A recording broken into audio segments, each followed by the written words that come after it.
This is America in the Morning from Westwood One. Good morning, I'm John Trout. It's Friday, March 8th, 2024. Here's what's coming up on America in the Morning.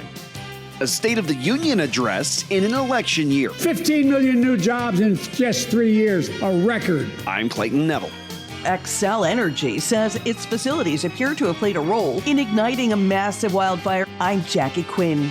Developments in 2 different Trump trials. I'm Pamela Furr. An Army soldier is accused of selling sensitive military information. I'm Mike Hempen. The U.S. economy continues to be on track for a so-called soft landing, and part of the credit for that goes to the average, hardworking American. I'm Peter Schacknow. Sweden has formally become NATO's 32nd member. Sagar Magani at the White House. And car crushed at airport in bizarre circumstance. All ahead on America in the Morning.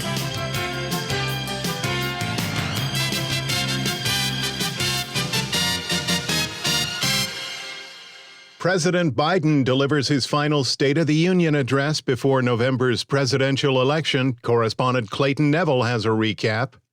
It was a speech with political overtones in an election year. The audience a bit ruckus at times. Good evening. If I were smart, I'd go home now. Ahead of the State of the Union, former president and current Republican frontrunner Donald Trump gave his own version of what he said are the facts that our country's facing. He posted a video on social media and pointed directly to the southern border. When I left office, we gave Joe Biden the most secure border in U.S. history. We gave him remain in Mexico. Very tough to get, but I got it. Biden, when referring to Trump, called him, quote, my predecessor, and only that. The border certainly an issue brought up by the president as he referred to the Georgia college student allegedly killed by a man illegally in the country. Lincoln Riley, an innocent young woman who was killed by an illegal. That's right. But how many of the thousands of people being killed by illegals? To her parents, I say, my heart goes out to you, having lost children myself. The president insisted changes needed at the border and acknowledged there's a problem there. He reiterated calls for Congress to pass his proposed border bill. Despite high prices at grocery stores, which the president has referred to as shrinkflation, he touted the American economy. 15 million new jobs in just 3 years, a record, a record. Unemployment at 50-year lows. The president spoke about the significance of standing up for women's rights and the overturning of Roe v. Wade. Those bragging about overturning Roe v. Wade have no clue about the power of women. But they found out when reproductive freedom was on the ballot. We won in 2022 and 2020, and we'll win again in 2024. On global issues, President Biden spoke about an importance of continued aid for Ukraine in its war with Russia. If anybody in this room thinks Putin will stop at Ukraine, I assure you he will not. He said the U.S. is establishing a port near Gaza to help with humanitarian relief there, and said that he's still working on a temporary ceasefire with Israel. One of the biggest criticisms of the president this election year, his age, over 80 years old and still running for another term. He addressed the critics. I know it may not look like it, but I've been around a while. When you get to be my age, certain things become clearer than ever. I know the American story. After the speech, Alabama Republican Senator Katie Britt delivered the rebuttal. The true, unvarnished state of our union begins and ends with this. Our families are hurting. Our country can do better. I'm Clayton Neville. The Texas Panhandle wildfire has now burned 1,700 square miles, destroying homes and livestock and killing 2 people. As to what started the inferno, correspondent Jackie Quinn reports that a Texas utility is admitting a role in sparking that state's worst wildfire. A lot of emotion, and it's just crazy how fast the wind can push one of those fires around like that. We were very fortunate. The fire got within 3 miles from us, so we got it shut down, and thankfully it didn't get on our ranch. Xcel Energy is admitting to a role in sparking the largest blaze, but the utility is denying any negligence. This pasture we're standing in, there was 93 cows in it, and there's 6 left. People cut fences, open gates, so the cows can move on their own, get out of the way of it, but It came so hard, so fast. Most of them weren't able to get away from it. One homeowner in Stinnett has already filed suit, saying that Xcel and 2 other utilities failed to maintain or replace a wooden pole that had snapped off of its base. You see neighbor helping neighbor, county helping county. This entire region pulls together, and they are pulling together more strongly, more united than maybe anybody has ever seen. And it makes you proud to be a Texan. Governor Greg Abbott described the destruction of the wildfires that have killed at least 3 people and destroyed some 500 structures. Nothing left but ashes on the ground. Other electric utilities have been found responsible in other fires, including the blaze in Maui and the deadly California Camp Fire in 2018. I'm Jackie Quinn. When we return on America in the Morning, federal judge orders Trump to pay up after these messages.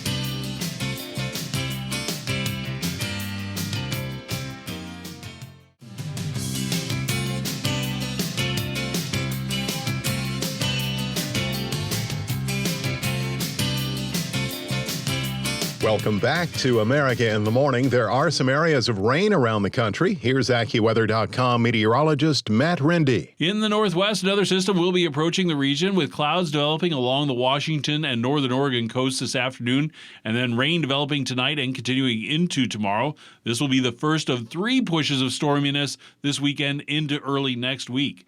The rest of the West will enjoy a good amount of sunshine from California into Arizona, Nevada, Utah, and Idaho. Meanwhile, we're looking at a storm continuing through the southern and central plains today. It is going to provide a wide range of weather conditions through the region. The system has already been producing strong to severe thunderstorms in parts of Texas and Oklahoma, with snow on the northern side from Colorado into Kansas and Nebraska. As the system continues to move eastward, severe thunderstorms will form again in parts of eastern Texas into Arkansas, Louisiana, as well as portions of Mississippi, Alabama, and Tennessee, while steadier rain covers farther north through Illinois into Wisconsin and then eastward to Michigan and Ohio. With the colder air on the northern side of the storm, there'll be some snow continuing through Colorado into Wyoming and Nebraska, mainly this morning. Still could see a few inches, leading to a slower morning commute. Then farther north, it'll be a dry day through the northern plains from Montana into the Dakotas and Minnesota. There'll be plenty of sunshine, and afternoon temperatures will be near the historical average in the 30s and 40s. This storm will continue eastward this weekend with severe weather developing in the southeast and steadier rain returning to the middle Atlantic and northeast. Before the rain arrives this weekend, the eastern U.S. will have a quieter day with plenty of sunshine across the northeast and clouds building ahead of the storm in the southeast and middle Atlantic. Many places in the middle Atlantic and northeast will have temperatures well above their historical average.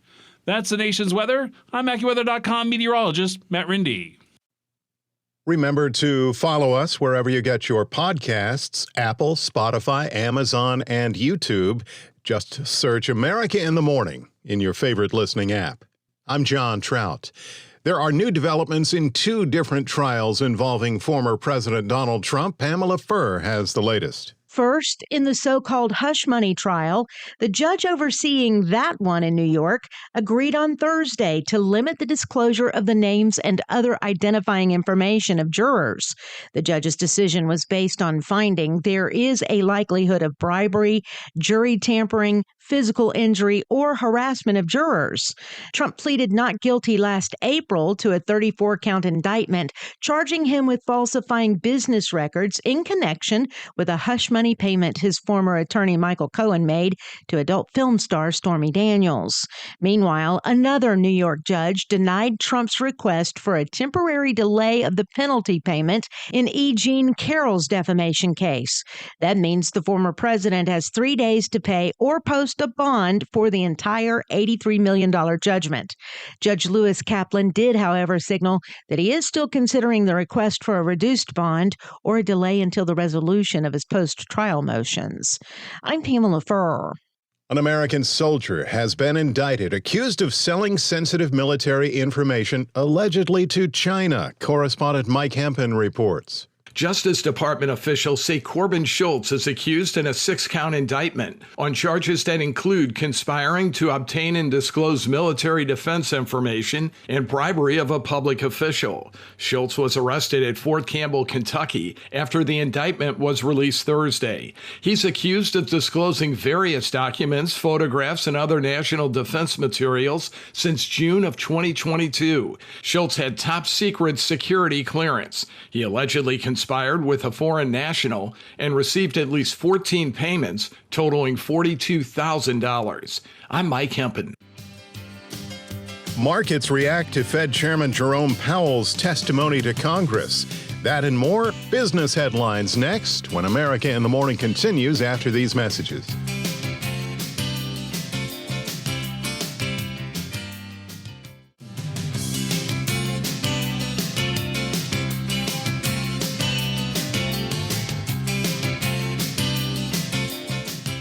Welcome back here with America in the Morning. Feeling the pinch at the neighborhood grocery store checkout? One chain's looking to capitalize on cost-conscious Americans. Illinois-based Aldi is planning a massive expansion, adding 800 new supermarkets in the next 5 years around the nation.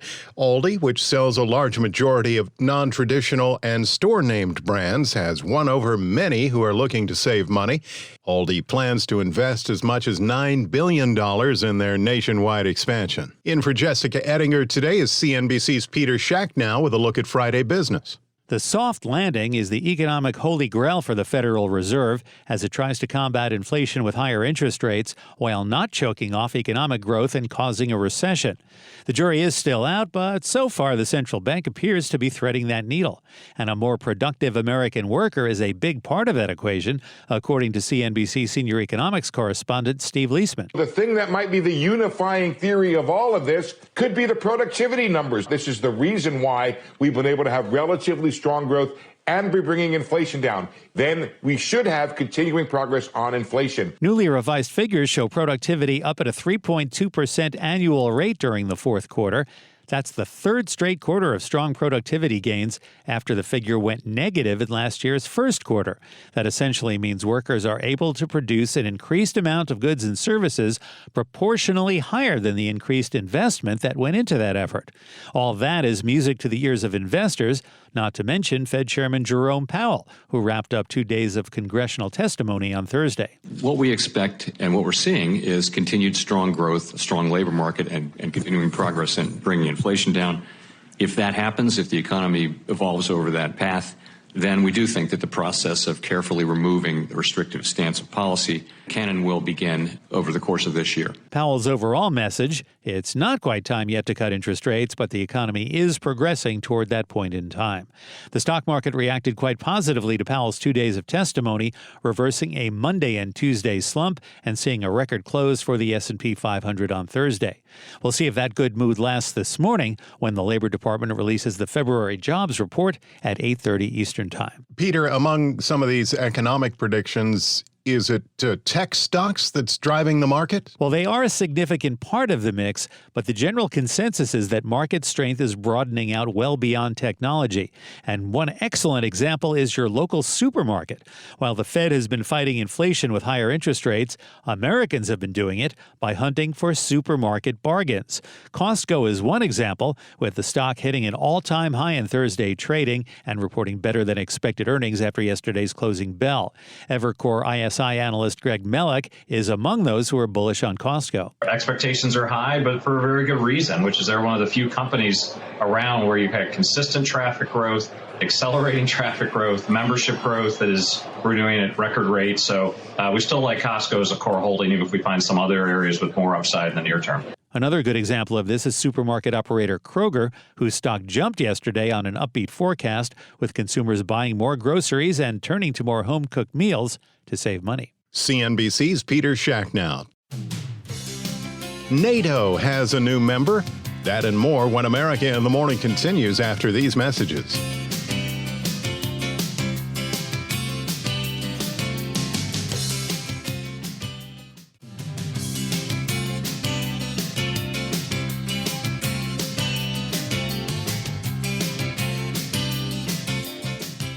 America in the Morning continues. NATO has expanded their European partnership by one country, adding Sweden as its newest member. Washington correspondent Sagar Magani reports.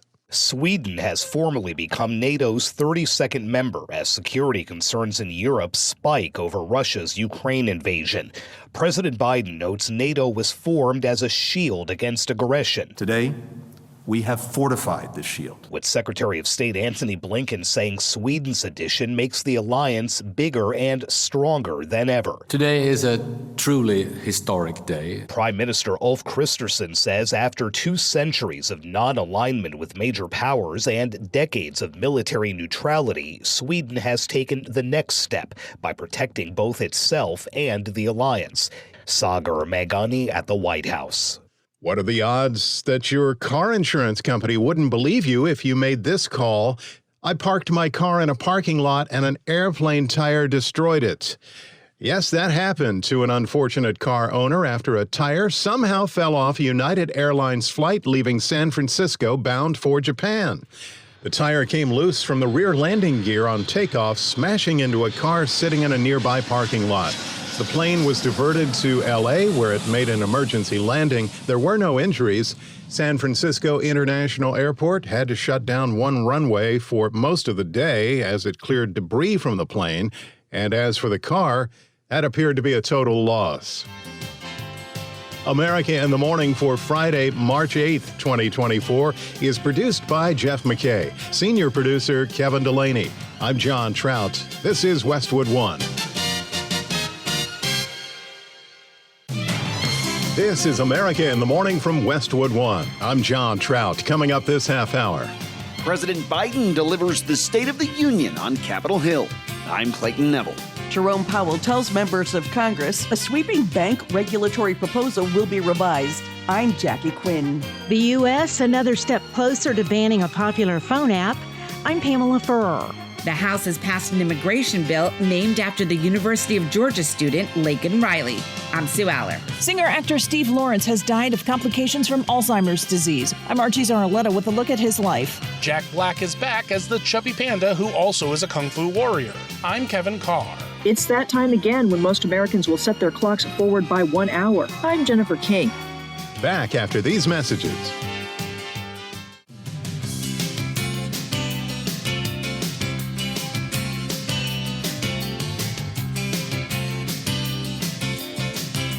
More rain for some across the country to start their weekend. This is America in the Morning. AccuWeather.com meteorologist Matt Rindy has the national forecast. In typical spring-like fashion, a storm moving through the plains is going to provide a significant range of weather conditions through the region. The system has already been producing strong to severe thunderstorms through parts of Texas and Oklahoma, with snow on the northern side from Colorado to Kansas and Nebraska. As the system continues to move eastward, severe thunderstorms will form again in eastern Texas into Arkansas and Louisiana, as well as portions of Mississippi, Alabama, and Tennessee, while steadier areas of rain covers farther north through Illinois into Wisconsin and eastward to Michigan and Ohio. With the colder air on the northern side of the storm, there will be snow continuing through Colorado into Wyoming and Nebraska, mainly this morning. A few inches of snow can fall today, leading to a slower morning commute. Farther north, it will be dry through portions of Montana into the Dakotas and Minnesota. There will be plenty of sunshine and afternoon temperatures near the historical averages in their 30s and 40s. This storm will continue eastward this weekend with severe thunderstorms developing in the southeast and steadier rain returning to the middle-Atlantic and northeast. But before the rain arrives this weekend, the eastern U.S. will have a quieter day, while plenty of sunshine across the northeast with clouds building ahead of the storm in portions of the southeast and middle-Atlantic. Many places in the middle-Atlantic and northeast will once again have temperatures above their historical average, with 40s in northern New England and warming to the 60s in the middle-Atlantic, temperatures more typical of early April. And in the northwest, we're seeing another system approaching with clouds building along the Washington and Oregon coast this afternoon. That's the weather across America. Some snow will start the day in Cheyenne, Wyoming. Otherwise, it'll be cold with a high of 31. Clouds will be building in Augusta, Georgia with a high of 70. That's the nation's weather. I'm AccuWeather.com meteorologist Matt Rindy. You can follow us wherever you get your podcasts. America in the Morning, available at Apple, Spotify, Amazon, and YouTube. I'm John Trout. President Biden touts his economic achievements in the State of the Union address as we head towards November's general election. Correspondent Clayton Neville reports. President Biden addressing Congress and distinguished leaders and guests in the gallery during last night's State of the Union address. The state of our union is strong and getting stronger. He hit some of the top issues this election year, including reproductive rights and abortion laws. If you, the American people, send me a Congress that supports the right to choose, I promise you, I'll restore Roe v. Wade as the law of the land again. He referred to President Trump and other Republicans. Many of you in this chamber and my predecessor are promising to pass a national ban on reproductive freedom. My God, what freedom else would you take away? The president spoke about the importance of more aid for Ukraine in its war with Russia. He said that those who think Russian President Vladimir Putin will stop at Ukraine are mistaken. Regarding the war in the Middle East, the president announced a new port being established in Gaza for humanitarian relief. He said he's still pushing for a temporary ceasefire as Israel's retaliatory attacks continue. The president touted the economy and more American jobs. He promised to tackle high prices at grocery stores. He also addressed his critics, those who say he's too old to be president. Whether young or old, I've always known what endures. I've known our North Star. Regarding the border, the president acknowledged a surge of migration, but again called on Congress to fix it. It was a topic former President Trump honed in on during his video address posted to social media ahead of the president's speech. As soon as he got in, Crooked Joe and his radical left lunatics deliberately dismantled each and every one of those policies that were so good. What's happened now is a horror show. Alabama Republican Senator Katie Britt gave the GOP rebuttal. She made clear that the party supports in vitro fertilization amid reaction to a recent Supreme Court ruling on embryos. She also tore into Biden administration policies and said that the American dream has turned into a nightmare. I'm Clayton Neville. In the Middle East, talks for a Gaza ceasefire remain at a standstill, with the U.S. now saying the onus is on Hamas to come to the table. During the State of the Union address, President Biden said America would help build a temporary port for boosting the humanitarian aid flow into Gaza. As Washington correspondent Sagar Magani reports, not everyone in Congress is on board, as Florida Senator Marco Rubio, speaking to Fox Business, said the only beneficiary of America's help will be the terror group Hamas, who's still waging war with Israel. Once you get aid in, who's going to distribute it? Because that's really the factor in place right now. The only people on the ground with any organization to distribute things are Hamas.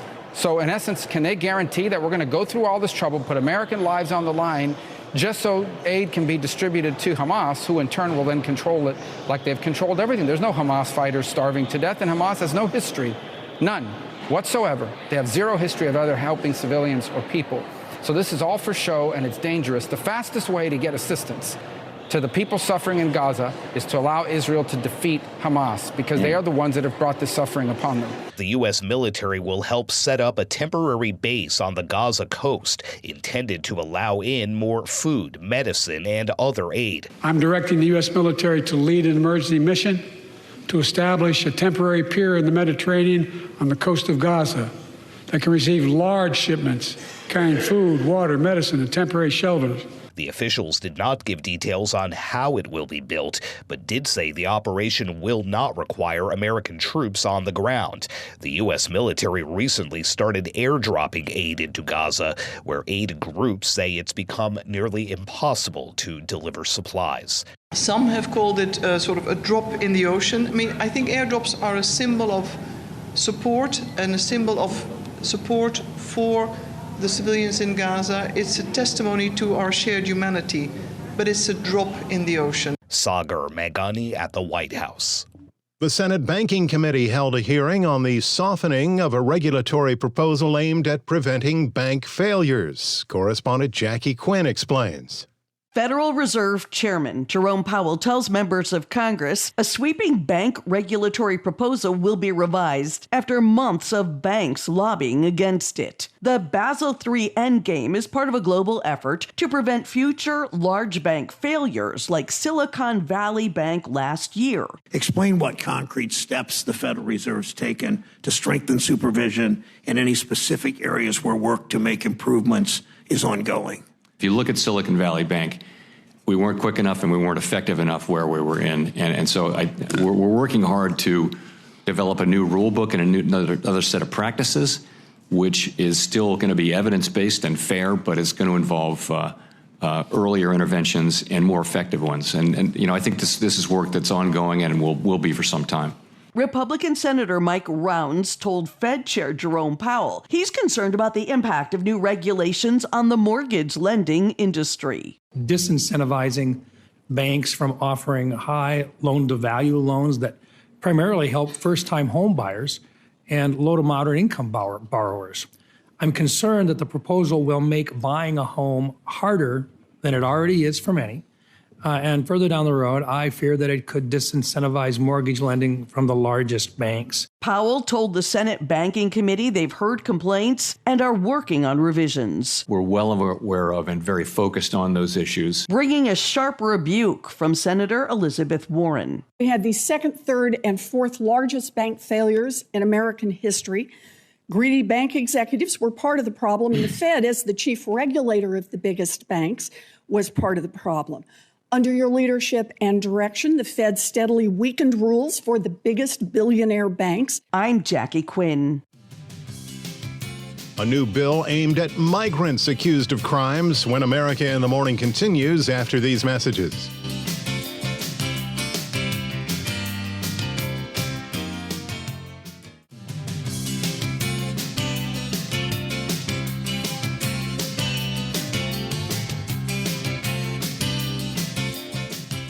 I'm John Trout. This is America in the Morning. More on a story we brought you yesterday. TikTok users may soon lose their ability to use the app in the United States as a powerful House committee advances a bipartisan bill that could lead to its demise. Pamela Furr has the story. A powerful House committee voted unanimously to advance the bill.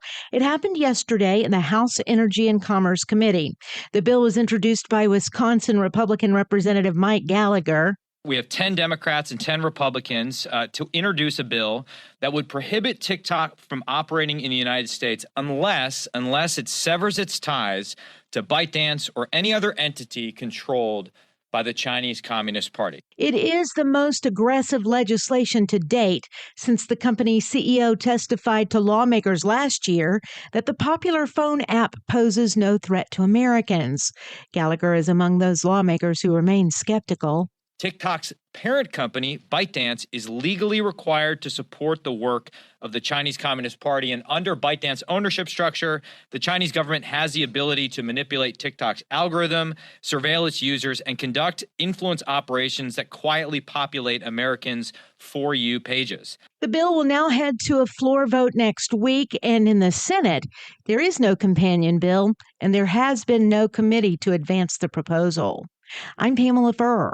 The U.S. House on Thursday passed a bill that would require the detention of any migrant who committed burglary or theft, legislation that House Republicans named after a Georgia student who police say was killed by a man who illegally crossed the border. Sue Aller has the story. Hours before President Biden delivered his State of the Union address, House Republicans passed the Laken Riley Act, an immigration bill named after the nursing student from the University of Georgia was murdered while she was out for a jog. According to authorities, Laken was killed by an illegal immigrant from Venezuela who had previously been arrested. Speaker Mike Johnson spoke with Fox News about the release of dangerous criminals into communities. Laken Riley Act, what it will do is ensure that ICE has to arrest and detain criminals who are aliens in the country, and that we'll deport them back to where they came from. All 251 Republicans voted yes, 170 Democrats voted no. However, 37 Democrats joined Republicans to advance the bill.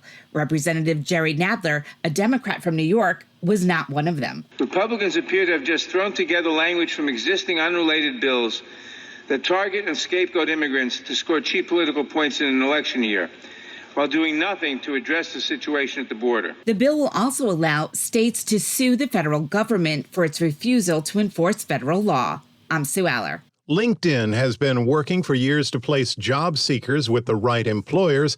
Now it looks like AI is at least partially responsible for finding the right match. Chuck Palm has that in today's Tech Report.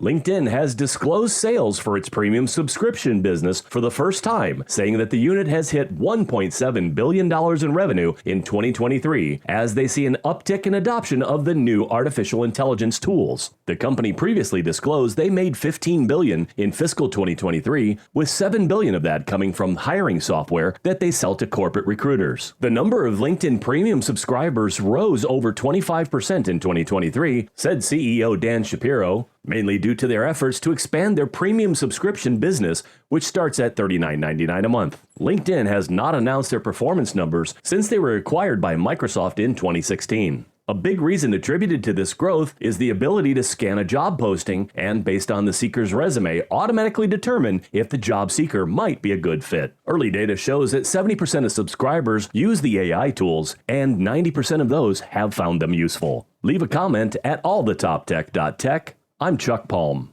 America in the Morning rolls on with Friday Morning Sports. Here's Robert Workman. The Nuggets knocked off the Celtics last night, 115-109, the defending NBA champions, over the team with the best record this season. 32 points and a triple-double for Nikola Jokic, while Jaylen Brown had a game-high 41 for Boston. Bulls got by the Warriors, 33 apiece for Nikola Vucevic and DeMar DeRozan. Knicks fought off the Spurs, 33 for De'Aaron Fox, 31 for Domantas Sabonis. Timberwolves tipped the Pacers, Anthony Edwards with 44 points, including the go-ahead three, plus a block just before the buzzer to clinch it for Coach Chris Finch. I thought his defense was outstanding all night. Just, incredible block at the end there just to seal it. And then just some huge shots, in the fourth. Luka Doncic posted his fifth consecutive 30-point triple-double as the Mavericks turned down the Heat. Suns scorched the Raptors, Kevin Durant with 35, and the Pistons nipped the Nets, Detroit's first home win since January. College basketball, number 5 Arizona crushed UCLA to clinch the Pac-12 title. March Madness continues, opening round contest in the Southern Conference, Colonial Athletic Association, and Summit League tournaments today. The first automatic qualifier will be determined Saturday in the Ohio Valley Conference, with the Big South, Missouri Valley, and Atlantic Sun crowning their champions on Sunday. NHL, the Flyers tripped the league-leading Panthers 2-1 on Garnet Hathaway's goal with 22 seconds left. Bruins burned the Maple Leafs, Boston just a point behind Florida for the league's best record. Predators blunted the Sabres, Philip Forsberg had a hat-trick. Devils dragged the Blues, Timo Meier with a hatter and a helper. If you start the right way, you're going to make it easier on yourself. Moving forward, we build on that, and it's a lot easier to manage the game after. Capitals punished the Penguins 6-0, 39 saves for Charlie Lindgren, Alex Ovechkin his 840th goal, and an assist to move past Paul Coffey into 15th on the all-time points list. Before the game, Pittsburgh traded winger Jake Gensel to Carolina. The NHL trade deadline is this afternoon. Wins for the Hurricanes, Wild, Canucks, Islanders, Flames, Blue Jackets, and Kings. That's Friday Sports. Thank you, sir. Robert Workman with Friday Sports. When we return on America in the Morning, let's synchronize our watches for daylight saving time after these messages.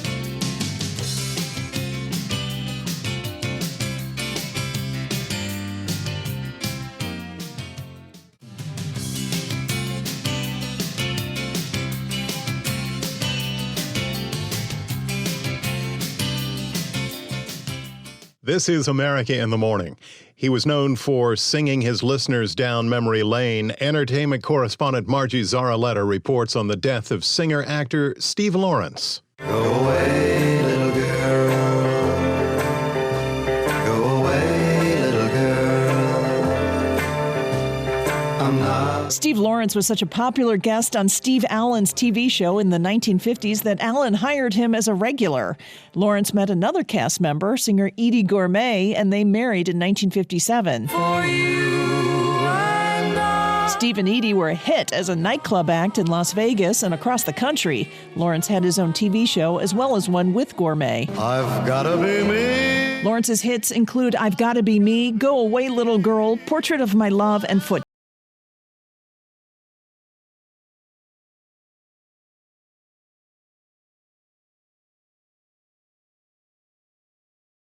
I'm Archie Zaraletta. Jack Black is back in martial arts animal form in theaters this weekend. Kevin Carr has a sneak peek at Kung Fu Panda 4. After a successful trilogy, DreamWorks brings another installment of The Unlikely Dragon Warrior. Being the Dragon Warrior, it's who I am. Skadoosh. The aptly named Kung Fu Panda 4 follows Po as he battles a new villain, a shape-shifting sorcerer seeking the powers of the Kung Fu masters. Who's that? The most powerful shape-shifting sorceress, the Chameleon. How do I find this, the Chameleon?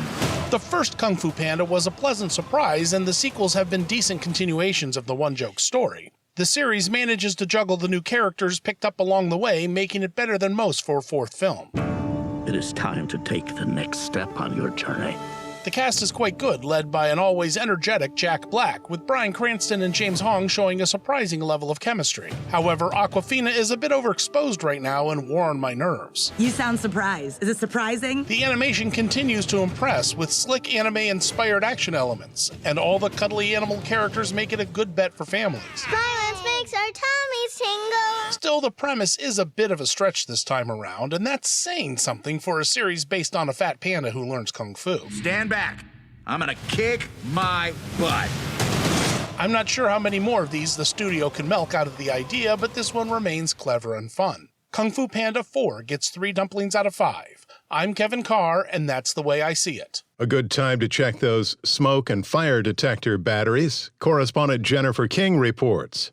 It's that time again when most Americans will set their clocks forward by 1 hour. But how did it all get started?